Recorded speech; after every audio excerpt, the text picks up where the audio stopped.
Hey everybody, Bob Babbitt here. This is Breakfast with Bob, and we're at the 2xU New York City Triathlon.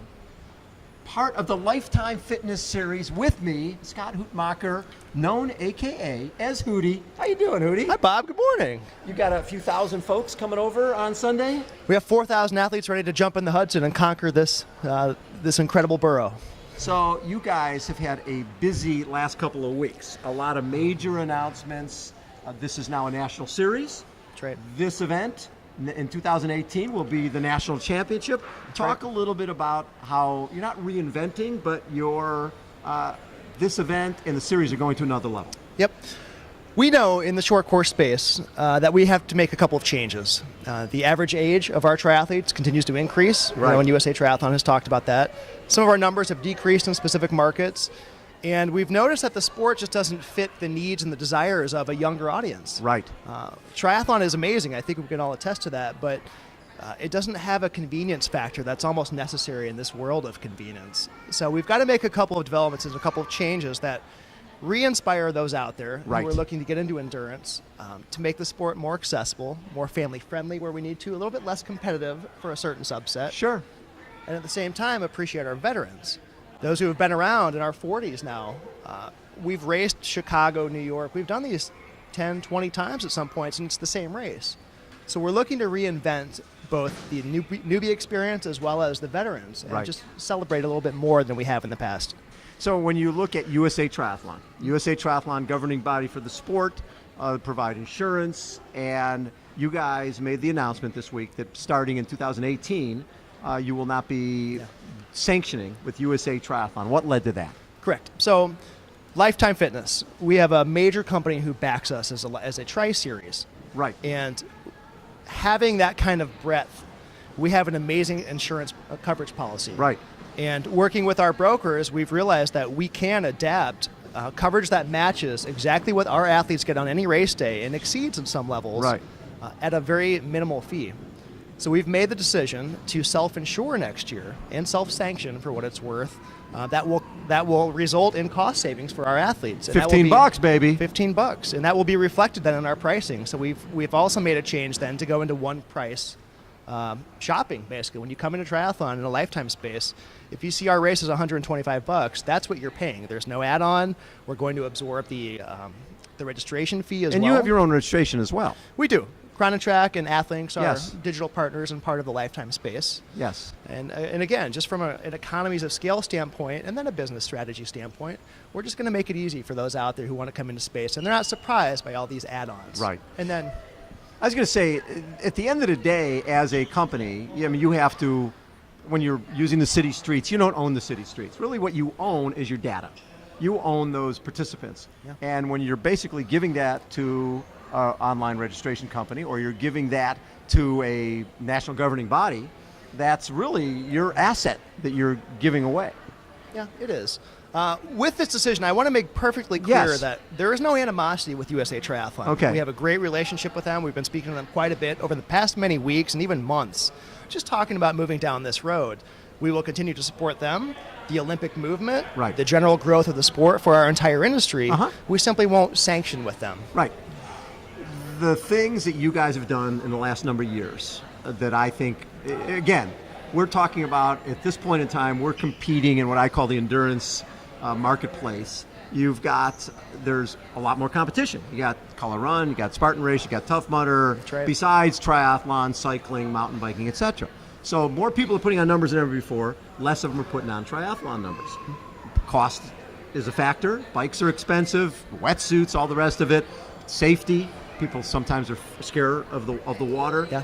Where I've seen the success when people like Lifetime put on a program like Commit to Try, and you have 77, 78 clubs around the country putting on a 10-minute swim, a 30-minute bike ride, indoor bike, and a 20-minute treadmill run. So 7,800 brand new people are getting right. into the sport all in one day. That's right. And so you guys are investing in the growth of the sport. Plus, with New York and Chicago and South Beach, you've got those events for people to go to. Do you see investing even more in growing the sport that way? No question. And that is a huge initiative of Bahram Akradi, who's our CEO. Yep. Kimo is our president of our division. you mentioned the number, 78 clubs this past year in early 2017 hosted indoor triathlons. Yes. We have 130 in the lifetime world. So there's really no reason we can't expand internally, because these are great drivers, great engines to get people into the clubs, experience what Lifetime is all about, but to our purpose, experience the sport. Right. And what's really interesting about this new model as well, Lifetime Tri owns and operates 8 events nationally. We're a very small series, even though we're in great destination markets, which we want to be. That's kind of our sweet spot right now. With 130 clubs out there in the universe, we don't expect to get all those 130 clubs represented to come into just our 8 pockets, so to say. Right. We want to push them to our local colleagues, our peers, our competitors, you might say on some level, but it's really our goal to help make a bigger network of triathlon, and we want to use our clubs as that catalyst. High tide floats all boats. Absolutely. You get people into the sport through Commit to Try. They might do Chicago or New York or one of your other events, but at the same time, if they do a different event, that usually will get them into our sport and keep them into our sport. That's right. That's what it's all about. Start simple, grow big, start to travel a little bit more, and do some of the destination events which we happen to operate in. So the Equalizer format started at the Lifetime Fitness event in Minneapolis. That's right. Right? With huge dollars, national television, the whole bit. You do the Equalizer here, where you send the women off first, and then the men, and then I think it's $6,000 for first, it's 6, 4, and 2, That's first, correct. second, third, and then another $3,000 for Equalizer, first person across the line. What's the formula for this year? So we've been crunching some numbers behind the scenes. We do have a $30,000 pro purse. Okay. We have 33 pros, I believe, on our roster right now. Yeah. A couple of late additions we're hoping for. We'll see how that shakes out. But the Equalizer, we're looking at about a 12-minute differential right now. Last year, I believe the difference was around 11 and a half minutes. And if you do some research into our history here at New York, our longest gap was about 3 or 4 years ago at 15 minutes. Ooh. So we've had a pretty good disparity, I guess, of those times. So that's what's interesting, is to look at the field, who's going to show up, as well as what history tells us. Right. What I love about the Equalizer, and I know that after Lifetime had done it, Lifetime did it first or LA Marathon did it first, I forget who, but for the LA Marathon show, and those marathon shows normally get about a 1 share.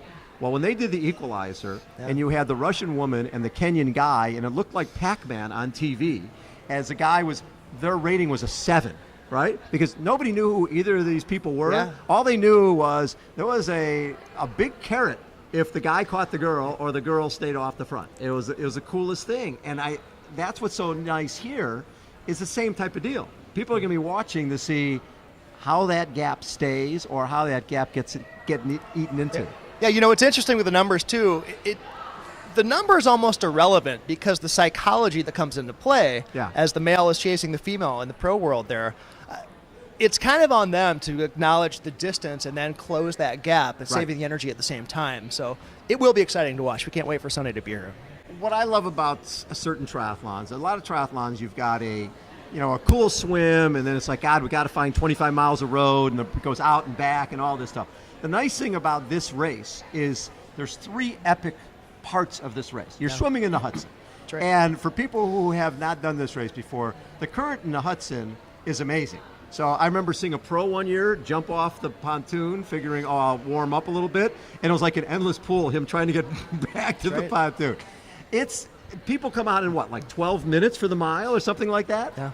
This is a PR swim, no question. I believe the current averages around 2 to 3 knots. I love that. And there are stories of people swimming and beating debris, floating logs or other gear, trying to beat as they float downstream. So Rudy Garcia-Tolson, one of our top swimmers, 4-time Paralympian for CAF, he was so excited he swam 14 minutes for the mile, right? I'm like, dude, there was a Doritos bag next to you that went 12, all right? You got beat by a Doritos bag.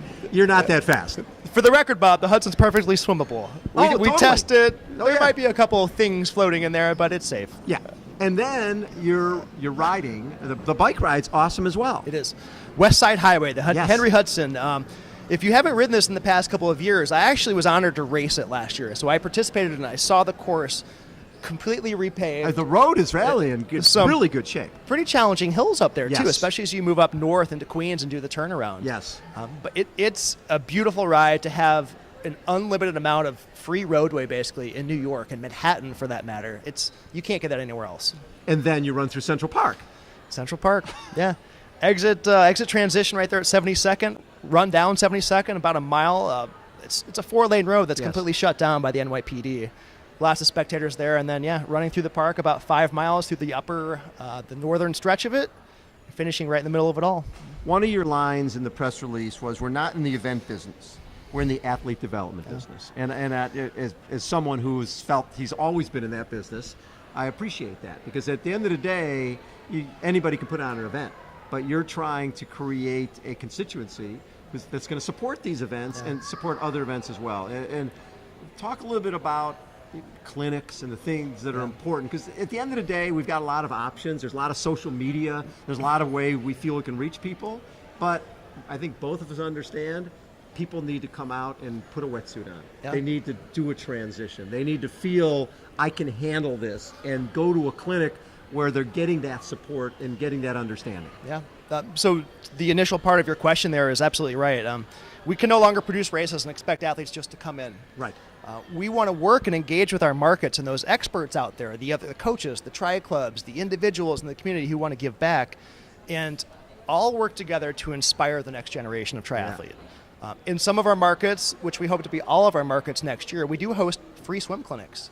Huge. Chicago, Chicago is such a hotbed for triathlon. We have Ohio Street Beach right there. We have 3,000 athletes who will come through in just 3 sessions this year. Really? To learn and acclimate and enjoy their first tri experience. Right. And, there are costs associated with that. So that's one of our perks at Lifetime as well. One of what we're blessed is to have some bigger budgets to work with, where we bring the community in, again, for free. Right. And get those who want to support and give back, give them a platform to do so and promote their individual businesses, as well as get anybody off the streets to come and test out a wetsuit and learn about swimming and learn about sighting and all the little pieces that come with that. So that's in our initiative in every one of our 8 race markets right now. So with the clubs and the events, do you see a lot of crossover? Do you see people from the clubs coming out and racing triathlon? Do you see a lot of the people doing their first triathlon in Chicago and going, I need to find out more about this Lifetime Fitness Club? We certainly want those connections. Okay. Some are stronger in key markets like Minneapolis and Chicago, where there are more clubs around those races. And then we have clubs, say we're in San Diego now, the Tri San Diego that we just established. Yes. We have one club in Southern California in Laguna, which we hope to have more. So we don't have that huge concentration of Lifetime support. So we have to work with the local community, and we always will, just to keep them engaged. So your series starts when, in terms of the pro, and talk a little bit about, this isn't just a pro thing. Age groupers benefit from the series as well. Yeah, a couple of things going on. It has been a big week, I guess, back to your first you point. think? Yeah. So yes, we do have a pro race here in New York City. What we've created and actually announced on Monday is what we now call the Lifetime Tri Championship. Okay. And this is for amateurs. Anyone who's racing in a competitive element in any of our 8 Lifetime Tri events nationally, they can qualify for next year's New York City Triathlon. There is a race within a race, a championship race that will be there. So this started last weekend, actually. We were in Minneapolis for the 16th anniversary of the Minneapolis Triathlon. Top age groupers, top Athenas, Clydesdales, the first responders, some of those other divisions that are still competitive. Top 3 overall, male and female from each of those, have qualified to come race here in New York City next year. And we'll carry that tradition throughout the next 7 events in our series. Right. So it truly started in Minneapolis last week, and it will wrap up next Memorial Day of 2018 at Cap Tex in Austin. Oh, so that'll be the final. That'll be the final. Similar to a Kona model. Right. We can't just slice and dice our calendar year. Right. Because New York is the hub, and we're really leveraging the sex and the glamour and just racing in New York, which is so bizarre that we can actually do this. You can block off a city. You can block off Central Park and West Side Highway and Hudson. Yeah, I mean, having a lottery event, it's always been a lottery access, or you've got to figure out a way to get into this race. We want to give more of the masses an opportunity to do that. And there's so many veterans out there who want to qualify and try to do something special and do it in a unique setting, and we think New York is that. When I look at the properties that you guys have between marathons and now, obviously a huge initiative is mountain biking. with all the different, the Leadman, all the Leadville 100, and all the different events associated with that. How do you guys balance all that? I mean, it seems like there's so many initiatives. Besides the fact, oh, by the way, we've got over 130 clubs around the country. Yep. How do you guys balance all of that? You know, we have passionate drivers in each of those silos. Lifetime athletic events, we're in 4 silos. We're in triathlon, of course. Right. We're in the running space, as you mentioned. The Miami Marathon, the Chicago Half Marathon are huge properties there. We have a women's brand, Esprit de Ski, which has been around for 4 or 5 years now. And we have the Leadville brand as well. Yes, Leadville mountain biking, trail running. It's hot and heavy up in Colorado right now. So we have passionate individuals who manage those businesses. And you know, we are a big company. We'll never want to lose sight of that. It's not about being profitable. It's about connecting with your consumers and a passionate play and an incredible lifestyle. So I'm very fortunate, and my colleagues who are sitting back in the offices getting prepped for this weekend, everybody loves what we do. These opportunities to just, to celebrate endurance on a whole different level. Love it. Hey, Hootie, as always, congrats on everything you're doing. Love your passion. Thank you. Love what you're all about. And more importantly, I love seeing the investment into New York and Chicago. I think you do have, I mean, these events have been some of the drivers for the sport, right? That Chicago one is USTS back in the day. That's right. And New York, and when you look at some of the champions, Craig Alexander and Chris McCormick, all the legends, Mark Allen going back those days, have won these races. So getting back to that and having a pro being able to make a living at Olympic distance, that's what it's all about. Yeah. You're racing on Sunday. Absolutely. Wouldn't miss it. So to have a legend like you back with us, not to call you old, but to re-engage this community and celebrate short course triathlon again, this is huge. So to have you here and just being present, Bob, I'm uber grateful. You know, I'm going to dominate the 65 to death category. You heard it right here. Again, we're here at the 2 times New York City Triathlon. Hootie has been our guest. Hold on, everybody. We will be right back.